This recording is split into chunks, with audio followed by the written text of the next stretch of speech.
बिस्मिल्लाहिर्रहमानिर्रहीम। पाकिस्तान टुडे के साथ मैं हूं आपका होस्ट इकबाल शाहिद। आज की सबसे अहम खबर है, क्या तहरीक इंसाफ में फॉरवर्ड ब्लॉक बनने जा रहा है। ये बात करने की ज़रूरत इसलिए महसूस हुई कि राजा रियाज साहब जो पीटीआई के एमएनए हैं, उन्होंने आज जहांगीर तरीन के साथ जब उनकी कोर्ट से बेल हुई तो उन्होंने कहा जी इमरान खान साहब को पंजाब में और फेडरल में गवर्नमेंट दिलवाने वाले जो हैं वो जहांगीर तरीन साहब हैं। अब वही तरीके इंसाफ की हुकूमत से इंसाफ मांगने जा रहे हैं। और जहांगीर तरीन साहब ने कहा कि मैं दोस्त था, यानी ये लफ्ज़ बड़ा अहम है। और फिर जो कल की ट्वीट शाला रद्दा साहबा की चल रही थी कि जरदारी साहब से मुलाकात होगी, फिलहाल तो उन्होंने डिनाई किया, लेकिन अंडर द कारपेट क्या है ये आगे जाके पता चलेगा। क्योंकि सुबह हमने ये भी देखा कि अदालती पेशी से पहले पंजाब के यानी रूलिंग पार्टी के 8 MPs और 3 MNA, और MPs में मिनिस्टर भी शामिल थे, वो जहांगीर तरीन साहब के साथ अपनी वफादारी दिखाने के लिए उनके साथ मौजूद थे। दूसरा मौजू हमारा ये रहेगा कि रशिया के साथ, रूस के साथ यानी पाकिस्तान के एक नए दौर का आगाज़ होने जा रहा है। और रूसी वज़ीर ख़ारजा ने मुलाकातें की हैं वज़ीर आज़म पाकिस्तान, आर्मी चीफ और वज़ीर ख़ारजा से। और NA-75 पर बात करेंगे। और 2249 यानी कराची के जो इलेक्शन मुफ्ता इस्माइल साहब वहाँ खड़े हैं तो उस पर बात करेंगे। फैसल वावडा साहब सेनेटर मुंतखब होने के बाद जो सीट खाली होगी तो उस पर बात करेंगे। Welcome to the show. ये पैनल में मौजूद हैं परवेज़ साले साहब का मिनिस्टर हैं, पाकिस्तान पीपल पार्टी के बड़े अहम रहनुमा, बल्कि फाउंडर मेंबर हैं। मियां हबीब साहब और लाइन पर हमारे दोस्त मौजूद रहेंगे।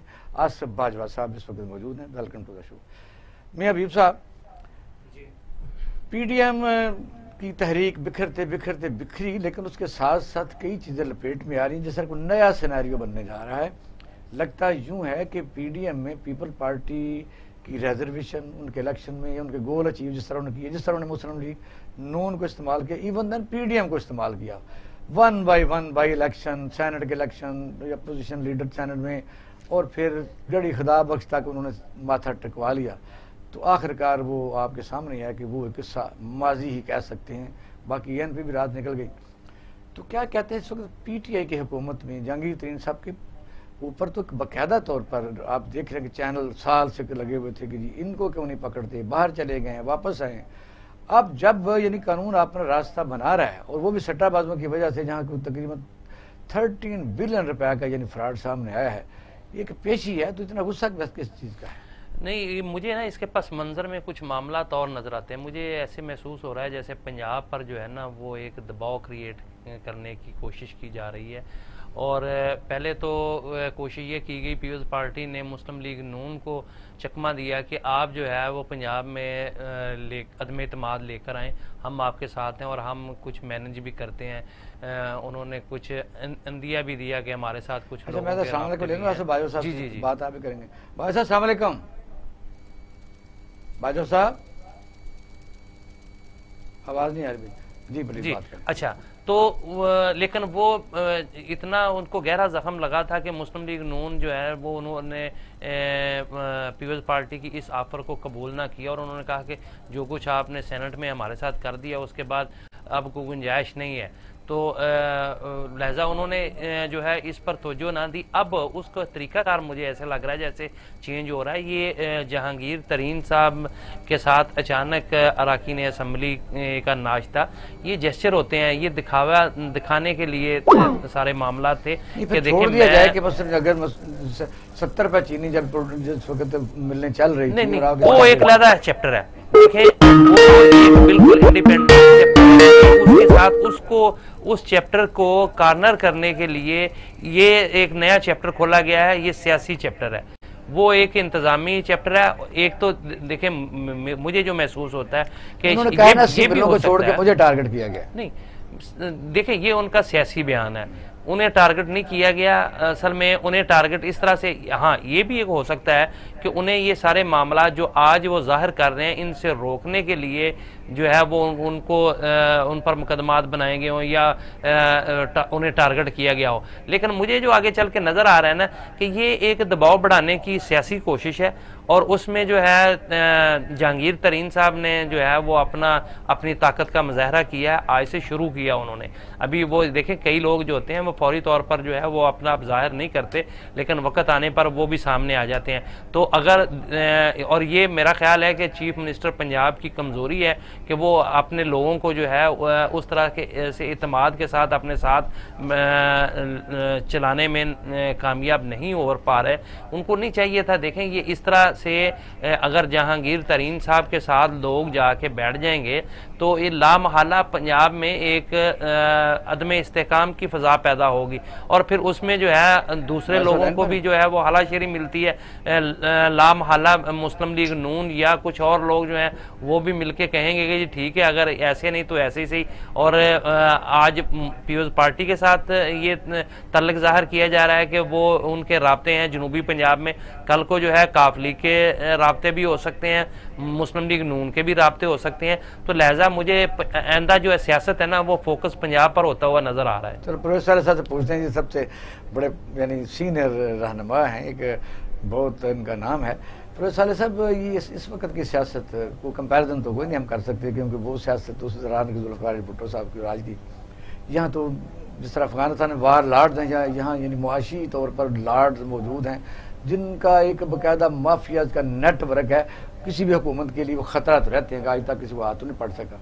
अब ये जो नया पंडोरा बॉक्स खुलने जा रहा है कि जी अददी अक्सरियत के लिहाज से PTI के पास ना पंजाब में कोई ज़्यादा लोग हैं ना सेंटर में, इस वक्त फिर दबाव बढ़ रहा है। जहांगीर तरीन का एजेंडा क्या है?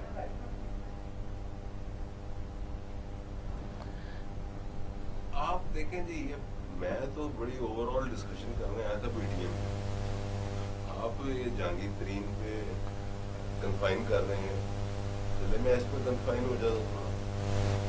जहांगीर तरीन, चलो ये कर लेते हैं कि जिस तरह PDM का लास्ट यानी जिसको शो का आखिरी हिस्सा कहते हैं, उसमें फिर ये नया एक रोल शुरू होने जा रहा है कि उसमें से मुस्लिम लीग नून का शो का नोटिस देना, पीपल पार्टी की नाराज़गी, फिर उन्होंने जिस तरह मैंने अभी कहा कि उन्होंने इस्तेमाल कर लिया, टारगेट अचीव कर लिए।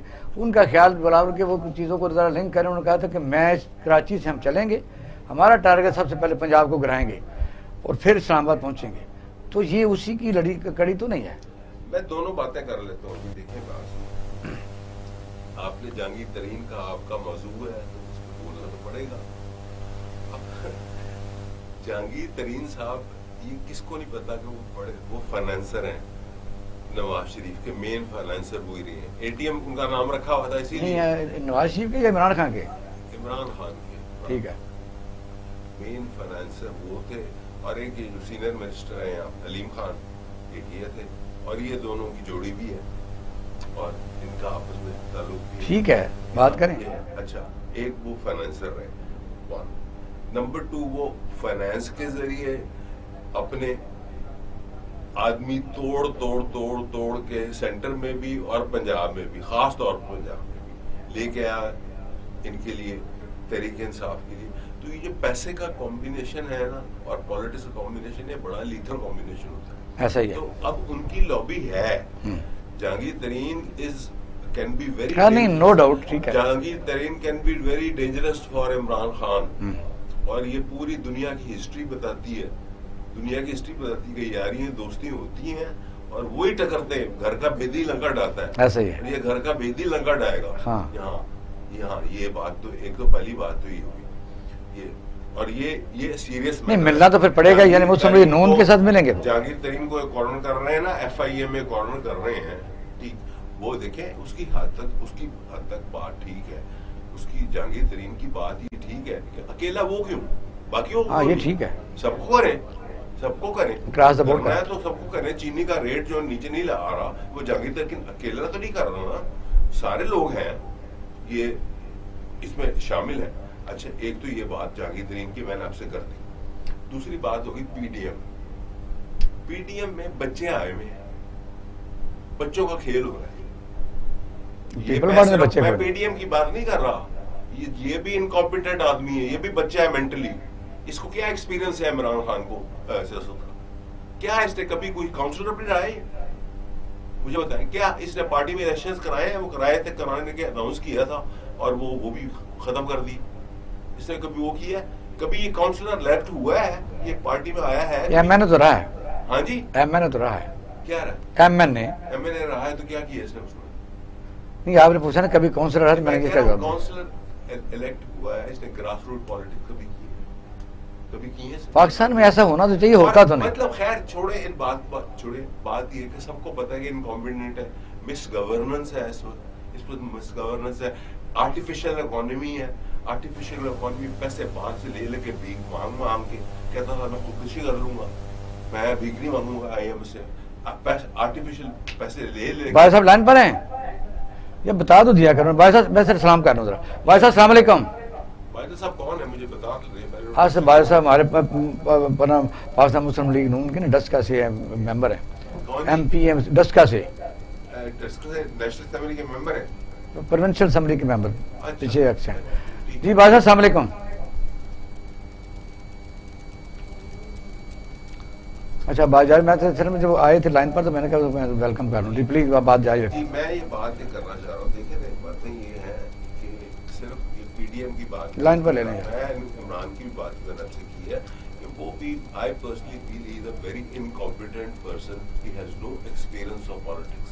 कहता था जी मेरे जैसी टीम तो मैं वाह वाह वाह वाह तमाम। अब यहाँ हाल देखें, चीफ मिनिस्टर, ये तो आप मौजूद है हमारा बैड गवर्नेंस का। मेरा ख्याल ये था कि मतलब अगर हम पीडीएम को ले लें, जो सब बड़ी बड़ी जमातें बड़ी बड़ी दफा इक़्तिदार में रही हैं, जब वो इकट्ठी हुई थी पुराने चीजों को भुला के कैरेक्टर असैसिनेशन में भूल गए। क्या बुलाया जी, बच्चों वाली गेम खेल रहे हैं, बच्चे आगे किए हुए। अच्छा बड़ों ने क्या किया था? बड़ों ने भी ये किया था, बड़ों ने भी किया था ये। अब देखिए सबसे बड़ी बात है, मैं आपको बात हूँ, मैं हूँ मार्क्सिस्ट लेनिनिस्ट रहा हूँ, ठीक है, इनकलाबी रहा हूँ, ऐसा ही मैं इनकलाबी। हमारी सोच जो है ना, हम ये डायनेस्टिक पॉलिटिक्स जो होती है ना, विरासत की पॉलिटिक्स, कि जी बाप का बेटा चेयरमैन बनेगा, चेयरमैन का बेटा वो चेयरमैन बनेगा, फिर वो चेयरमैन बनेगा, ये क्या है? लेकिन आप पीपल पार्टी में तो रहे। एक सवाल तो आपसे बनता है कि उस वक्त तक बेनजीर तक तो रहे, अब भी जाहिर है एफिलिएशन तो नहीं मैं बेनजीर तक था, तो वो भी इनहेरिटेंस विरासत ही थी, वो विरासत ही थी ना, विरासत की पॉलिटिक्स। चाहे वो पीपल्स पार्टी में हो, चाहे वो मुस्लिम लीग में हो, ये विरासती पॉलिटिक्स क्या है? और जमहूरियत क्या है इस मुल्क में? ये जमहूरियत है कि 1% आदमी भी इलेक्शन नहीं लड़ सकता। नेशनल असेंबली का इलेक्शन, आप काउंसिलर का इलेक्शन लड़े, आज पता चले आपको, चाहे आप बाजार में आपको पता चले 20 लाख रुपए काउंसिलर के इलेक्शन पे लग जाएंगे आप। ऐसे ही। हाँ, एमपी का इलेक्शन करोड़ों। ये सिस्टम तो मौजूद है, क्योंकि जो मौजूद है जिसको हम कोशिश कर सकते हैं कि इस पर बात करें, और खुदा करे ऐसा हो जाए कि यहाँ विरासती जमहूरियत ना रहे और कोई ऐसा ही सिविलाइज मुल्कों की तरह यहाँ भी कभी हम अच्छी चीज़ें देख सकें। लेकिन सवाल यही पैदा होता है कि ये अवेलेबल जो हमारे पास स्टफ है, इसी तरह ये एक दूसरे के साथ जो साजिशें कर रहे हैं, इस्तेमाल कर रहे हैं, फिर पीछे नहीं बात सुने, ये फौज को ब्लेम करते हैं, फौज को ब्लेम करते हैं, ठीक करते हैं, एक हद तक बिल्कुल ठीक भी करते हैं। मार्शल लॉज भी हमने बड़े दिन भुगते हैं। सही है, भुगते हैं, आपने भुगते हैं। मैं 20 दफा जेल में गया, मैं 2 दफा किले में गया हूँ, 2 दफा मियाँ वाली कच्चा केल में देखा है, 20 दफा मैं गिरफ्तार हूँ के दौर में। मार्शल लॉज का भी मेरा हाल देखा है, जो उन्होंने किया ईस्ट पाकिस्तान उन्होंने तोड़ा, और जो करप्शन फैलाई अयूब खान ने जो रूट परमिट्स के जरिए वगैरह वगैरह उसने जो बनाई, मुशर्रफ ने जो पॉलिटिकल इंजीनियरिंग करने के लिए नैब बनाई, ये सारा ये रिकॉर्ड पर है, ठीक है। ये सारा फौजों ने भी जो कोड़े मारे, जो किले बनाए, जो फांसियां दी, ये बड़ा स्याह दौर दिखा है। उसका रीजन क्या है? रीजन ये है, देखिए रसूलुल्लाह, मैं आपको रसूलुल्लाह की मिसाल देता हूँ। रसूलुल्लाह ने 40 साल अपने आप को सच्चा साबित किया, फिर पहाड़ के ऊपर खड़ा होकर उसने कहा कि मैं कह दूंगा आपको कि यहाँ वो दूसरी फौज है तो आप मान लेंगे। लोगों ने कहा माने। 40 साल उसने अपनी क्रेडिबिलिटी बनाई। इनको पॉलिटिकल पार्टीज को अपनी क्रेडिबिलिटी बनानी पड़ेगी, इसीलिए इनकी रिस्पेक्ट नहीं करते फौजी इनको कहते हैं ब्लडी सिविलियंस, इंटरनली वो ब्लडी सिविलियंस कहते हैं इनको। जो हम कर रहे हैं क्या करें? फौज डायरेक्टली आधा पाकिस्तान तकरीबन उन्होंने डायरेक्टली रूल किया, आधा हिस्सा उन्होंने इनडायरेक्टली रूल किया, अभी भी वो बीच में से रूल कर रहे हैं। और जो फौज के चमचे हैं वही आगे आते हैं। वजह यह है कि वो इनकी दिल से कोई रिस्पेक्ट नहीं कर रहा। ये ISA के फेरे लगाते हैं, जाके सलाम करते हैं जाके वहाँ। जी मियां अजीम साहब, ये तो तारीख है ना घर पे। नहीं नहीं अच्छी बातें हैं, ये तारीख है, इसमें कौन सी बात है, कोई गलत तो नहीं है। हाँ। क्या यहाँ हमारे साथ नहीं लगे, क्या ये पनीरियों से नहीं आए? ठीक है साहब दुरुस्त कहते हैं। असल बात यह है कि हमें अभी साहब मैं भाई साहब लाइन पर आ गए। भाई साहब अस्सलाम वालेकुम। भाई साहब इनको क्या हो गया जी, मेरे से बात करें। अच्छा, असल बात यह है मुझे आवाज आ रही है। हमारी सियासी जमातें जो है ना, वो सियासी तौर पर अपने आप को मजबूत करने की बजाय वो जो है वो आशीर्वाद के चक्रों में रहते हैं, और उनको ईमान की हद तक यकीन है कि जब तक हमें वहां से कोई ग्रीन सिग्नल नहीं मिलेगा शायद हमें इक़्तिदार नहीं मिल सकता। तो ये अवाम में तो जाना पसंद ही नहीं करते। आप ये सब अब इलेक्टेबल की सियासत कर रहे हैं, और उनको पता है कि हमने और हल्कों पर इन्होंने कब्जे किए हुए हैं। आम आदमी तो बिल्कुल इलेक्शन की तरफ सोच भी नहीं सकता, और जितना महंगा इलेक्शन आपने कर दिया है, ये तो सारी गेम चंद सरमायादारों की गेम बन के रह गई है। कौन सी जमहूरियत और किस जमहूरियत की ये बात करते हैं, कौन सी सियासी जमातें और कौन सी जी बात करूं जी 1% से ज्यादा मुझे बताइए क्या जमहूरियत है? 1% से ज्यादा इलेक्शन आदमी लड़ सकता है? बताएं मुझे यार क्या कर रहे हैं बार बार आप। भाई साहब अस्सलाम वालेकुम। जी वालेकुम अस्सलाम।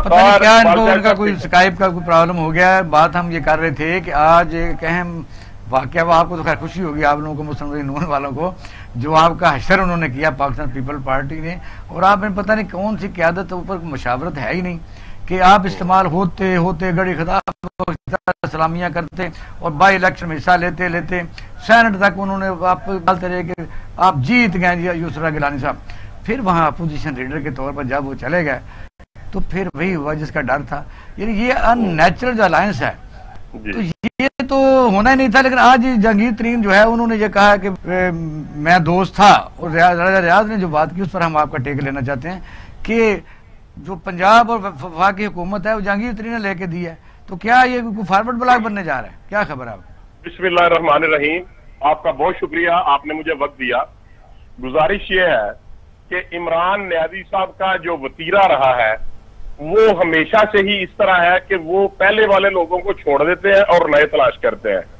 सबसे पहले उन्होंने पुराने दोस्त बदले, जो पार्टी के फाउंडर मेंबर्स थे उनको छोड़ दिया, जो उनके साथ मेहनत करते रहे उनको छोड़ दिया, और कहते थे कि मैं नया पाकिस्तान बनाऊंगा, तब्दीली लाऊंगा। आपके गौसली शाह सरदार जुल्फकार खोसा भी ऐसे ही थे, बेचारे भागे फिर कख नहीं मिला उनको। मैं अर्ज करता हूँ सर, मैं अर्ज करता हूँ। अच्छा, उसके बाद इन्होंने क्या किया, इसके बाद इन्होंने इलेक्टेबल्स को ले लिया, फिर इलेक्टेबल्स को भी छोड़ दिया और दूसरी पार्टी के इलेक्टेबल्स को ले लिया। सब मैं वैसे दोस्त बदलने के साथ साथ सियासतदान बदले। और एक बात और करना चाहूंगा बड़ी माजरत के साथ, मैं किसी की जातियात पे बात नहीं करना चाहता, लेकिन इन्होंने तो बीवियां तक बदल ली, बीवी के साथ गुजारा नहीं कर सके अपनी। ये पर बात और तरफ ही चली जाएगी, आपके एक लीडर की तरफ ही चली जाएगी, इसको रहने दें। कोई बात नहीं, कोई बात नहीं। अच्छा। अब उन्होंने जहांगीर तरीन साहब जो राजा रियाज साहब थे, वो बहुत बड़े सीनियर पॉलिटिशियन है और पाकिस्तान पीपल्स पार्टी में उनका एक मुकाम रहा है। मैं ये समझता हूं जब से राजा रियाज जैसे दोस्तों और कई एक दो ऐसे दोस्त हैं जिन्होंने पाकिस्तान पीपल्स पार्टी को छोड़ दिया, तो उस वक्त से पंजाब में पीपल्स पार्टी आपको बड़ी हमदर्दी हो रही है जहांगीर तरीन से। आप तो सारा दिन टीवी पर लगे रहते थे कि जहांगीर तरीन जो सारी मुल्क की चीनी लूट के ले गया, उसको नहीं पकड़ते, बाहर गया फिर वो वापस आया। नहीं। हाँ। तो कहां पकड़ा सर, उसको कहां पकड़ा उन्होंने? बेल होगी उसमें, उन्होंने उसके खिलाफ बेल तो आज सर नहीं, ये बात नहीं है, ये बात नहीं है। बात ये है कि ये जो बात करते थे कि मैं पाकिस्तान के अवाम के लिए पाकिस्तान में जो माफियाज है उनको पकड़ूंगा, माफियाज को नहीं छोड़ूंगा, और हर दूसरे आदमी को ये माफिया कहते थे। हालांकि पाकिस्तान के जो माफियाज है, मुझसे ज्यादा आप माफिया की इंटरप्रिटेशन कर सकते हैं। उससे मिलने किसकी है? माफिया तो आप में भी है, तो पीपल पार्टी में भी है, तो क्या करें? माफिया तो माफिया है, वो तो किसी पार्टी का एडमिट करना चाहिए, मानना चाहिए इमरान न्याजी को कि माफिया उसके साथ है, और अब माफियाज भी उससे जान छुड़ाना चाह रहे हैं। और ऐसी एक नई गेम बनाई जा रही है कि पाकिस्तान के पार्लिमानी सिस्टम को खराब करने के लिए, पाकिस्तान के पार्लिमानी निजाम को नाकाम करने के लिए और पाकिस्तान में वन पार्टी सिस्टम लाने के लिए, या मैं बड़ी क्लियर बात करता हूं, सदारती निजाम की तरफ जाने के लिए इस तरह की चीजें। अगर पंजाब में कोई हो जाता है, मसलन जिस तरह बिलावल भुट्टो जरदारी साहब ने कहा था कि हम चलेंगे, मुस्लिम लीग नून ने हमारी बात नहीं मानी, लॉन्ग मार्च में पंजाब जो है बदल जाएगा, तो फिर जहांगीर तरीन के आज जो साथ लोग थे वो पता तो ही चल रहा है कि अगर कोई ऐसा वाकया होता है तो फिर आप दोबारा पीपल पार्टी के साथ मिल जाएंगे। नहीं, मैं अर्ज करता हूं, हम दोबारा की बात नहीं है सर, बात यह है कि हम अपोजिशन में है, पाकिस्तान पीपल्स पार्टी भी अपोजिशन में है, हम काम में से कोई बिखरी अपोजिशन है, सेनेट में 3 ग्रुप बन गए हैं, नेशनल असेंबली में उन्होंने कहा मैं सर अर्ज करता हूं, मैं इकबाल शाह साहब अर्ज करता हूं, आप पाकिस्तान का रिकॉर्ड देख ले कि पार्लिमान में चाहे प्रोविंशियल असेंबली हो, चाहे नेशनल असेंबली हो, चाहे हाउस ऑफ सेनेट हो, उसमें हमेशा हर पार्टी का अपना अपना अपोजिशन लीडर होता है सर, हर पार्टी ने अपना अपना है। लेकिन इस वक्त आपने यूसुफ गिलानी जब सेनेटर मुंतखब हुए थे तो सबसे ज्यादा तो मुस्लिम लीग नून ने कहा था कि हमारी जीत हो गई है, तो फिर क्या हुआ? अगर इसको वाकया अभी तो हंसी ना बनाते अपनी पीडीएम। इकबाल शाह साहब, पाकिस्तान में इस वक्त ना ही कोई सदारती निजाम है, ना ही कोई बादशाहत का निजाम है, यहाँ पर पार्लियामेंट्री सिस्टम है और पार्लियामेंट्री निजाम आपको 75 पर टेक लेना। मियां हबीब साहब जरा बात करना, लाइन पर रहिएगा। मियां हबीब साहब, मैं लाइन पर जी जी। असल में बात यह है कि बाजवा साहब भी इधर उधर चले गए हैं। बात यह है कि क्या पंजाब की सियासत में कोई जो है वो तब्दीली आ रही है? क्या ये जहांगीर तरीन साहब के साथ जो आज लोग मिले हैं और जो एक उन्होंने पावर शो की है अराकीन पार्लियामेंट की, क्या ये कोई दबाव क्रिएट करने के लिए किया है? क्या उन्होंने अपने मुकदमात वापस लेने के लिए कोई सियासी हरबा इस्तेमाल करने की कोशिश की है? क्या ये कोई पंजाब में जो है वो कोई नई मूव चल रही है कि ये बुजदार साहब के खिलाफ कोई साजिश की जा रही है? क्या ये मुस्लिम लीग नून के साथ मिलकर कोई नया एडवेंचर किया जा रहा है, या ये जो है मरकज की बजाय पंजाब को फोकस किया जा रहा है? ये सवाल आज के बनते हैं कि ये क्या हो रहा है। असल में देखें, ये बात यह है कि मुझे जो महसूस हो रहा है ना, ये शायद लोगों के लिए उस तरीके की कार्रवाई ना लगती हो, लेकिन मैं चूंकि एक पॉलिटिकल स्टूडेंट हूं तो मुझे ऐसे महसूस हो रहा है कि ये जो है बहुत बड़ा वाकया है। ये पंजाब में जो जहांगीर तरीन ने आज लोगों को इकट्ठा करके एक पावर शो करने की कोशिश की है, तो ये मुझे लगता है कि ये आगे चलकर जो है या तो ये हुकूमत के लिए दर्द सर बनेगा, या फिर ये कि नए कोई पॉलिटिकल अलाइनमेंट होने जा रही है। इस पर काफी हो गया, आपका टेक आ गया जी। प्रोफेसर साहब क्या कहेंगे? क्योंकि कहते हैं जो होता है वो नजर नहीं आ रहा होता। पाकिस्तान में कोई भी हादसा हो सकता है, ये हैरत कदा है। तो मसलन क्या आप क्या प्रोडिक्ट करते हैं, क्योंकि आपकी बड़ी सियासी जिंदगी गुजरी है? देखें जी, मैं 50 साल से सियासत, हाँ, स्टूडेंट डेज से सर, हाँ, मैं पहले आपसे बड़ी मैक्रो लेवल की बात करूंगा। हाँ, करेंगे जहांगीर तरीन पे, क्योंकि जहांगीर नहीं, कोई जरूरी नहीं, हम तो पॉलिटिकल तो उसको हमने हिस्सा बनाया इसका। हाँ, मैं उसी हवाले से जहांगीर तरीन पर भी आ जाऊंगा, बिलावल पर भी आ जाऊंगा, मरियम पर भी आ जाऊंगा, आज तक कंक्लूड भी करना है, और नवाज शरीफ पे भी आ जाऊंगा, और आसिफ अली जरदारी पर भी आ जाऊंगा, और शहबाज। 3 मिनट में करना है हमें जी, 3-4 मिनट में करना है क्योंकि टाइम। अच्छा, आप मैक्रो लेवल पे इस मुल्क का हाल क्या देखें? मैं इस मुल्क में ये है गैरिजन स्टेट, फौज की स्टेट। नंबर 2, इंटरनली ये पुलिस की स्टेट है। उससे नीचे जो हमारी इलीगल इकोनॉमी है हमारी, which is ruled by the mafias, जिसकी माफियाज की बात आप कर रहे हैं, that is stronger than the legal economy. ये हमारे जितने आर्टिफिशियल आ रहे हैं ना पैसे बाहर से, और ये जो डॉलर की कीमत कम हो रही है या हम कर रहे हैं, ये बाहर से पैसा आ रहा है, ये कोई हमारा अपना नहीं है कमाया हुआ। हम तो अपनी we are living beyond our means. हम अपनी औकात से, अपनी वो कहते हैं ना, चादर उतनी फैलाओ जितना पैर हो। हम लोग जाते हैं गरीब मुल्कों के। ली कुआन यू ने अपने मरते हुए एक स्टेटमेंट दी, उसने कहा कि मैंने पता नहीं न्यूयॉर्क जाना था किसी मीटिंग पे, वहां मैं गया कमर्शियल प्लेन पे, तो एक पता नहीं गरीब मुल्क का आदमी जो था उसका प्लेन 8 दिन वहां खड़ा रहा, वो उसमें आया उसका जेट। तो ये तो नाम फिर आप लोग भी नाम नहीं रहते, किसका जात खड़ा था? हाँ किसका जात? ये नाम पता नहीं मेरे ज़हन से निकल रहा है, किसी कोई गरीब मुल्क का आदमी था। मियां नवाज शरीफ नहीं था? हम मुगल अब भी आप नहीं बोलेंगे तो क्या बोलेंगे? हम हमारे हमारे हमारे जो सियासतदान है वो मुगल प्रिंसेस की तरह रहते हैं, मुगल प्रिंसेस की तरह उनकी औकात है। वो यहाँ बैठ के हम अवाम के साथ जब बात करते हैं तो फिर हम यानी स्विट्जरलैंड के बैंकों की बात भी हमें करनी चाहिए कि किसके थे, फिर हमें सरे मालिकी भी करनी किसके थे, वजह फिर हम अगर मलफूफ बात करेंगे तो फिर क्या करेंगे हम करेंगे ये है, देखें ये पाकिस्तान नहीं रहना आपका इन हालात में। पाकिस्तान लाहौल वाला कुआ था, कैसी बातें आप करते हैं? जो फौज के और पाकिस्तान वो नहीं, ऐसी बात नहीं प्रोफेसर, कैसी आप बात करते हैं? ये इंशाल्लाह कायम और दायम रहेगा। आप इस साइड की बात करते हैं, आप नहीं, ऐसा नहीं है, ऐसा नहीं, आप अवामी बात नहीं बुलाएंगे, मुझे पता है। हाँ मेरी बात हाँ, ये क्या बात है? फौज के और सियासतदानों, यहाँ बड़े बड़े लोगों ने जो उनका नामो निशान मिट गया, जिन लोगों ने ऐसी बातें की वो रहे ही नहीं।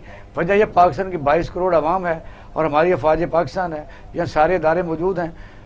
कोई लोग सैडिस्ट जिनकी महरूमियाँ हैं वो अगर ऐसी बातें करते हैं, वो इसलिए वो फौज क्यों सियासतदानों को हेट करती है? वो तो ये बेईमानी क्यों करते हैं? क्योंकि इसीलिए करते हैं। क्यों सियासतदान को इंडिया की तरह क्यों नहीं है, बाकी मुल्कों की तरह क्यों नहीं है? जब तक ये अपने हाउस को ऑर्डर में नहीं लाएंगे। हाउस ऑर्डर यह है कि क्या इनके पास जो करोड़ों अरबों रुपए फ्रॉड करते हैं, चोरी चुकारी करते हैं, करप्शन करते हैं, तो फिर चोर को तो आसानी से पकड़ा जा सकता है। इसीलिए तो वो इनकी तो फिर ईमानदारी क्यों नहीं करते? इसीलिए तो इनकी respect, where is a problem? इसीलिए तो वो इनकी रिस्पेक्ट नहीं करते, तो नहीं करने चाहिए, नहीं करते ना, इसीलिए रिस्पेक्ट। जी बात 75 में क्या हो रहा है जी? 75 में जो 19 फरवरी को हालात पैदा हुए थे, जिस वजह से इलेक्शन कमीशन ने और पाकिस्तान सुप्रीम कोर्ट ने पूरे हल्के में दोबारा इलेक्शन का हुक्म दिया है। 10 अप्रैल को इंशाल्लाह इलेक्शन होने जा रही है और पाकिस्तान मुस्लिम लीग नून इस दफा जिस तरीके से पहले भी हम जीते थे, इंशाल्लाह अब भी हम जीतेंगे। लेकिन एक बात नहीं, वो जो फैक्ट फाइंडिंग एक कमेटी बनी है, कमीशन बना है, जो पंजाब के जो इलेक्शन कमीशन है उनके वो तहकीकात कर रहे हैं। ये इलेक्शन अब सेटिस्फाइड है कि अब तो उन्होंने मना कर दिया कि कोई वहाँ जो सिटिंग MNA मिनिस्टर है वो नहीं जाएगा, तो फिर आप शोर करेंगे कि ये फिर इसको मानते हैं अगर जैसे भी इलेक्शन होते हैं तो फिर क्या दूसरी ना चल पड़े कि तीसरी तो फिर इलेक्शन करवाओ? नहीं सर, ये बात नहीं है। मैं ये समझता हूँ कि पहले भी जिस तरीके से आपके पास पाकिस्तान के इलेक्शन कमीशन ने और पाकिस्तान सुप्रीम कोर्ट ने जिन एविडेंस पे ये फैसला किया है, खुदा न खास्ता अगर दोबारा इस तरह की बोंडी कोशिश की गई तो यकीनन इस इलेक्शन को कोई नहीं मानेगा। हम हार जीत अल्लाह ताला के पास है, हारना या जीतना डेफिनेटली एक शख्स ने हारना है। जब तक आप जीत नहीं जाएंगे आप नहीं मानेंगे। मैंने ये बात आपके क्वेश्चन से पहले अर्ज की कि हारना भी है एक ने और एक ने जीतना है। सही है, लेकिन बात यह है कि अगर ऑब्जर्वर ये कहेंगे, अगर मीडिया ये कहेगा, अगर गैर जानिबदाराना मुनसिफाना इलेक्शन होगा तो यकीनन कोई शोर नहीं करेगा। तो अगर ये पाकिस्तान की तारीख वह है कि इतनी मुझे बताइए कि आपने भी अंदर भी किया हुआ है, मैट्रिक भी FA भी किया है, अगर 6 पेपरों में आदमी पास हो जाए 7 में फेल हो तो सप्ली आती है ना, आपकी तो सारी बात मानी गई कि भी सारे इलेक्शन दोबारा करें रीपोल, तो फिर तो अब तो आपको पैरा भी देना चाहिए। लोग अदारे भी लगे हुए हैं तो उनको क्या जरूरत है कि एक MNA सीट के ऊपर फिर ये इस किस्म की सिचुएशन को पैदा करना कि एम्बैरसिंग हो। तो मसला तो यह है कि इलेक्शन अब अगर होते हैं तो आपके सामने इलेक्शन कमीशन ऑफ पाकिस्तान खुला होता है, वो कोर्ट है, कोई मसला है तो वहां जा सकते हैं। पहले ही आप हथियार फेंक के बैठ गए। हम हथियार नहीं फेंक रहे, हमारी ये ख्वाहिश है, हल्के के अवाम की भी ये ख्वाहिश है कि पाकिस्तान में इस वक्त जो NA 75 में इलेक्शन होने जा रहा है ये मुनसिफाना और गैर जानिबदाराना होना चाहिए। एक बात ये है प्रवेश साहब, मैं बात करूं तो मैं उस पर करना चाह रहा हूँ। अच्छा बात सर, एक मिनट होल्ड करिएगा। हाँ जहांगीर तो बात कर रहे हैं, लेकिन वजह ये है ये नेशनल TV है, हमारी कुछ डोमेन्स हैं, बिल्कुल हम इस प्रोग्राम में किसी किस्म की कोई जो कॉन्स्टिट्यूशनल अदारे हैं कोई बात नहीं सुनना चाहिए, हमारे अदारों के साथ हैं और आप अपनी प्राइवेट लाइफ में जो मर्जी को करें। प्लीज आ जाए अपने आप को कट शॉर्ट कर रहा हूँ, वरना मैं तो बड़े और मूड में हूँ।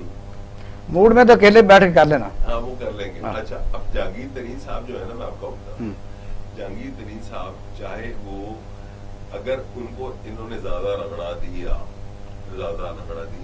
अभी उन्होंने अपनी शो ऑफ फोर्स थोड़ी सी की है, उनके पास फोर्स इससे बहुत ज्यादा है, वो पीपल्स पार्टी को भी ज्वाइन कर सकते हैं और उनकी प्रेफरेंस मेरे ख्याल में PMLN होगी, क्योंकि PMLN ज्यादा स्ट्रांग है पीपल्स पार्टी से। हाँ ये आप सियासी मैं समझ तज्जिया इसको इग्नोर नहीं करना चाहिए, उनकी इसको इग्नोर नहीं करना हाँ, चाहिए। yes, you are right। वो चाहे अगर एक फॉरवर्ड वाला उन्होंने बना लिया तो यहाँ तो तख्ता हो गया पंजाब में आपकी PTI का।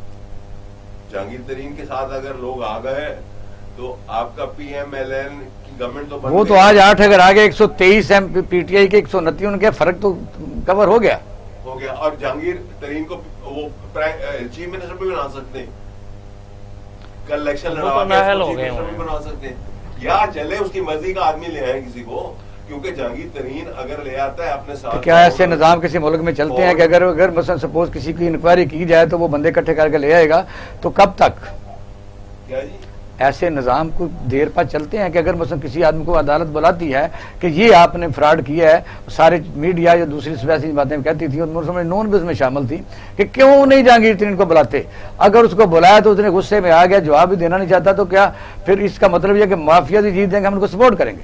जहांगीर तरीन के आपको बुला लेंगे, उसको कन्विंस कर देंगे, उसके साथ जो और लोग हैं, उसके साथ जो जितने लोग MNA MP ज्वाइन करेंगे, उनका क्या करेंगे? ठीक है जी, मैं सब बताइए क्योंकि टाइम आ गया। अच्छा नहीं, मेरा नहीं ख्याल कि वो तो ना उम्मीदवार बन सकते हैं, ना वो इस तरह की मूवमेंट तो नहीं हो सकती। अलबत्ता ये एक हो सकता है कि मुस्लिम लीग नून के साथ कोई फॉरवर्ड ब्लॉक जोड़ा जा सकता है, लेकिन मुझे जो लग रहा है ना, ये सारा कुछ जो है ना किसी को दबाव में लाने के लिए किया जा रहा है और उससे कोई फैसला करवाना है, और सीधी सी बात है हुकूमत पर दबाव क्रिएट करने के लिए शायद जो है कहीं से इशारा हुआ है जहांगीर तरीन साहब को, क्योंकि वो भी जनूबी पंजाब के जो सियासतदान है वो बहुत डी नोटिफिकेशन हुआ ना, एक आपने देखा कि बुज़दार साहब को रात TV एक ने लिया बस लाइव, उन्होंने कहा जी आपके एक सेक्रेटरी ने डी नोटिफिकेशन कर दिया जी सूबा जनूबी पंजाब का, आपको पता ही नहीं है, कहता मैं देखूंगा, तो जाहिर भी तो गुस्सा है ना कि जब वादे किए गए। जी बिल्कुल, और भी काफी सारे मामलात हैं, और मेरा ख्याल खान साहब को भी शायद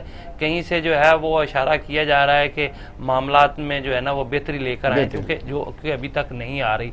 बहरहाल ये अभी आज पहला दिन था, आज जो है वो एक मूव चली है, इसमें आगे चल के पता चलेगा चंद दिनों तक के क्या पिक्चर बनती है। इस मुल्क में तो हर चीज इशारे से ही होती है, अब यही हालात हो गए हैं। भाई साहब ये बताइए कौन जा रहा है कौन आ रहा है, क्योंकि अब वो जो आपके यानी जावेद लतीफ साहब कहते हैं कि अब तो आने का मौसम है, जाने का नहीं है, ये फीलर है या क्या बात है? आप इस वक्त सारी खामोशी है, ना इंग्लैंड से कोई बात आ रही है, ना यानी मरियम नवाज शरीफ साहब की तरफ से आ रही है, बाहर कौन आ रहा है? मियाँ शहबाज शरीफ बाहर आ रहा है या वापस आ रहा है, या मियाँ नवाज शरीफ वापस आ रहे हैं? ये मैं चूंकि मियाँ शहबाज शरीफ साहब का केस जो है वो ऑनरेबल हाई कोर्ट में पेंडिंग है, मैं कोई ऐसी बात नहीं करना चाहता, लेकिन मैं ये समझता हूँ बीइंग स्टूडेंट ऑफ लॉ कि आज जो एक बेल हुई है आहद चीमा साहब की, और उसी केस में एक केस में मियाँ शहबाज शरीफ साहब भी बिहाइंड द बार है, और मैं ये समझता हूँ कि अगर इस तरीके से जिस तरीके से आहद चीमा साहब की बेल हुई है, ये रूल ऑफ कंसिस्टेंसी के तहत मियाँ शहबाज शरीफ साहब की बेल जो है अब तो उनका वो राइट बनता है।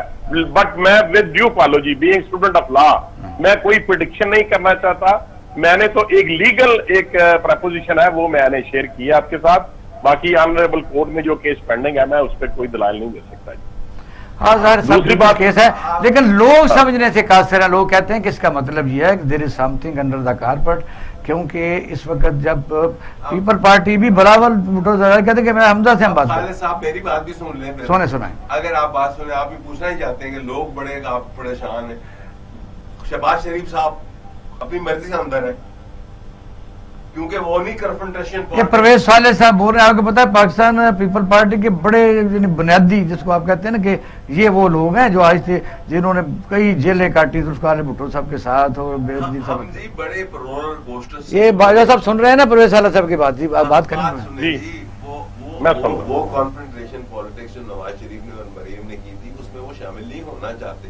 अच्छा। वो प्रोटेक्टिव कस्टडी में अंदर है, जानबूझ के मर्जी से अंदर है। अच्छा मर्जी से अंदर है। अच्छा। वो जब चाहे वो चीफ मिनिस्टर बन सकते हैं, जब चाहे उनको ऑफर हो सकती है। इमरान खान कहता है ना मेरा अल्टरनेटिव नहीं है, अल्टरनेटिव वो बैठा हुआ है, किसी वक्त भी आ सकता है। इमरान खान इस वक्त जो इलेक्ट भी हुआ है और उसको लाया भी गया है, डिफॉल्ट में लाया गया, बिकॉज ये करप्ट है सारे, दूसरों के इनका पर्सपेक्टिव इनके बारे में करप्ट है, लोगों के बारे में। ये दूसरी पार्टी दो जो है बड़ी आपकी, ये करप्ट है। चाहे मैं मुझे निकाल दे, मेरे मुझे भी ये नोटिस दे दे, मुझे भी देंगे, दें और दें। ठीक है। मैंने अब सोच ली एक चीज सोच ली है, मैंने 50 साल गुजार दिए जिंदगी, पता नहीं कितने रहते हैं। मैंने अपने जमीर की बात करनी है, चाहे मुझे निकाले चाहे रखे, सीधी मैंने बात करनी है। बहुत अच्छी बात। मैंने ये कोई नहीं है कि जी ये मैं जी जुल्फ़िकार अली भुट्टो का बेटा बेटी बनेगी, बेटी का बेटा बनेगा, फिर आगे उसका पोता बनेगा, फिर उसका आगे वेल डन जी। मैं सब लास्ट जा रहे हैं। असल में बात यह है कि इकबाल साहब, इस वक्त जो सूरत हाल है ना बड़ी दगरगूं है। पाकिस्तान का सियासी सिस्टम जो है ना वो कमज़ोर से कमज़ोर तर होता जा रहा है और उसमें कोई बेहतरी की गुंजाइश जो है ना वो नज़र नहीं आ रही। हमें जो था ना वो मौजूदा हुकूमत से जिस तरह की होप्स थी उस तरीके के ना देखें कि वो गवर्नेंस में आई हैं और ना ही पॉलिटिकल सिस्टम में आई हैं।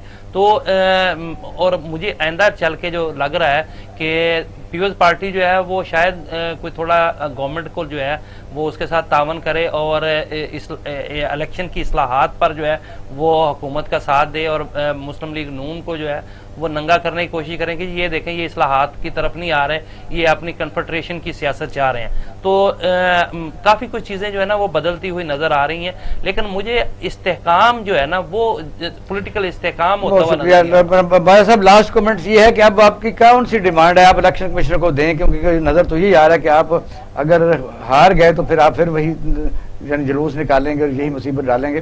दूसरा, परवेज साले साहब ने कहा है कि जो विरासती जमहूरियत है इससे कब हम जान छुड़ें, कब ज़मीर हमारा जागेगा, क्या कहते हैं?